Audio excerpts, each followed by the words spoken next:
O que você considera como liberdade?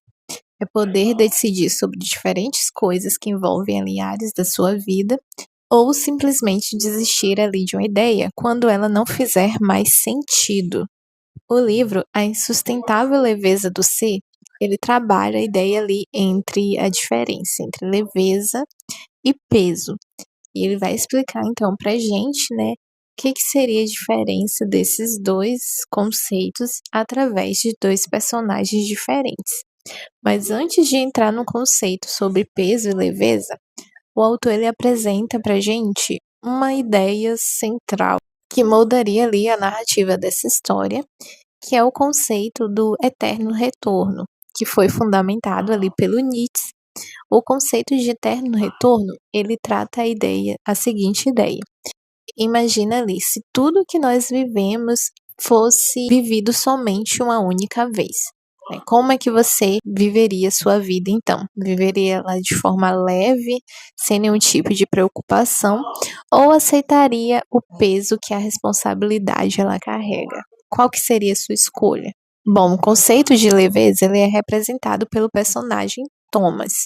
Thomas, nessa história, né, ele é um homem mulherengo, né? Não quer nenhum tipo de compromisso. Só que aí ele se depara com a Teresa em algum momento da sua vida. E o seu romance ali com a Teresa, né, ele sente a necessidade de se apegar, né? Ele quer ter algum tipo de vínculo com ela.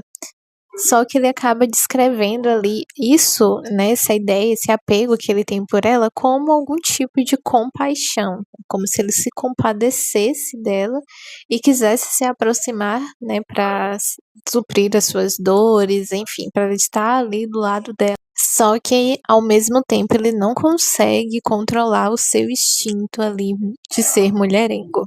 E outra personagem, que é a Teresa, ela representa então ali o conceito de peso, né? O peso da responsabilidade. Então, Teresa, ela quer ter um vínculo amoroso com uma pessoa. E como Thomas, ele é mulherengo, ela acaba sofrendo com tudo isso, mas ela aceita esse fardo, né? Ela aceita viver essa vida com esse peso, né? De ter um companheiro que é mulherengo. E ela faz esse tipo de sacrifício. Mesmo que isso a fizesse sofrer muito, né? Ela aceita o peso da responsabilidade de assumir esse tipo de compromisso.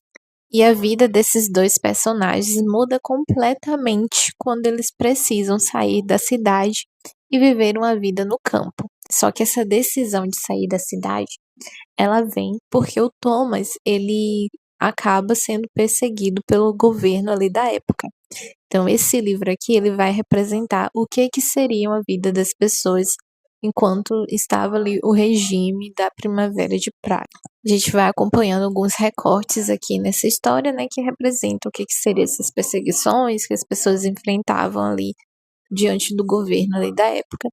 E Thomas, ele acaba sendo perseguido e por isso que ele precisa se isolar uma vida no campo, né, para viver em paz, né, e não ser preso. Só que viver ali no campo, para essas pessoas, ela representa ali uma vida mais leve.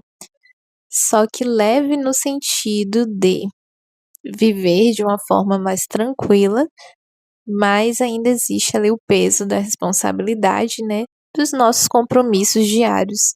Um outro conceito que também é trabalhado aqui no livro, A Insustentável Leveza do Ser, é o conceito sobre idílio.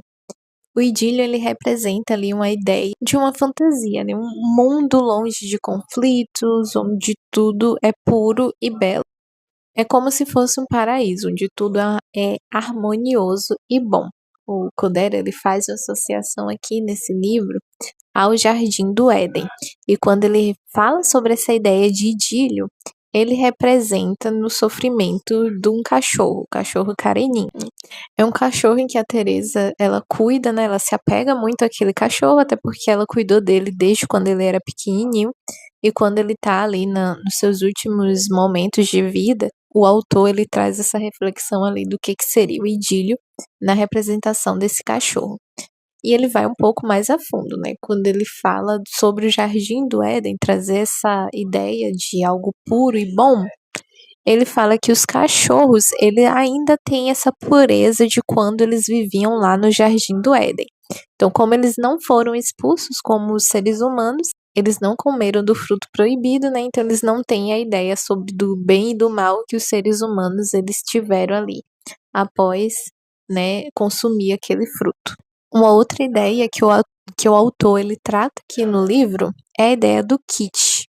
O kit ele traz ali uma ideia, né, de recusa a tudo que é feio, tudo que é contraditório ou perturbador. Então ele traz ali uma representação de um mundo em que tudo é bom, bonito e significativo. E ele associa ali a ideia do kit numa imagem de uma criança brincando, correndo ali num gramado. E a pessoa que se depara ali com aquela cena não tem como não vir lágrimas aos olhos, porque é a representação de algo que é puro, algo que é bom. É a felicidade de uma criança brincando sem nenhum tipo de preocupação. E quando o autor ele fala sobre essa ideia do kit, ele explica que os regimes totalitários, ele utilizam dessa ideia, né, para fazer ali a sua propaganda. Então, sempre em propagandas de regimes totalitários, tem trabalhadores ali sorrindo, pessoas vivendo, né, famílias felizes, unidas, todas juntas, né, em uma imagem.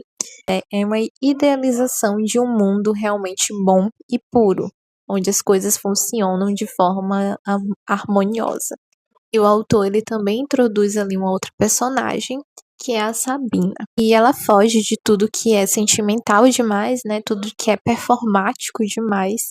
Ela se recusa a viver uma ideia que o Kit tenta incumbir ali nas pessoas. E o Kundera, né, nesse livro, o que que ele quer dizer quando ele traz essas duas ideias, né? Uma ideia de pureza, que é representada ali pelo idílio, uma ideia de tudo que é harmonioso e bom, que é representado ali pelo Kit, mas ele fala que esses dois tipos de conceitos, eles são conceitos superficiais, porque eles só carregam ali uma leveza, né, uma leveza fictícia, sem o peso de que a vida real ela acaba carregando, né, com todas as suas responsabilidades, todas as adversidades.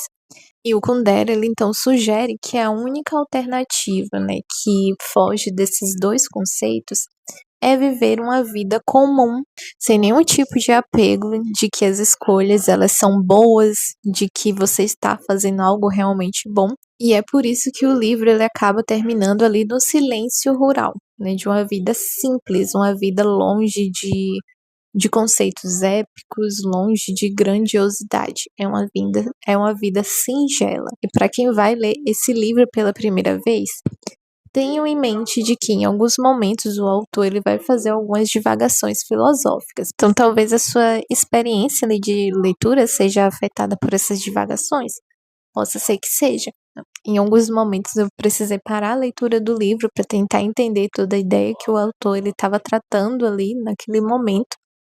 Não vou dizer que eu saí 100% entendendo tudo que o autor falou sobre esse livro, até porque eu não sou uma expert em filosofia, estou aprendendo, então tem algumas ideias que eu anotei para que eu pudesse aprender um pouco mais depois. Trouxe um pouco do que eu filtrei ali com a minha leitura para que eu pudesse compartilhar com vocês aqui nesse vídeo.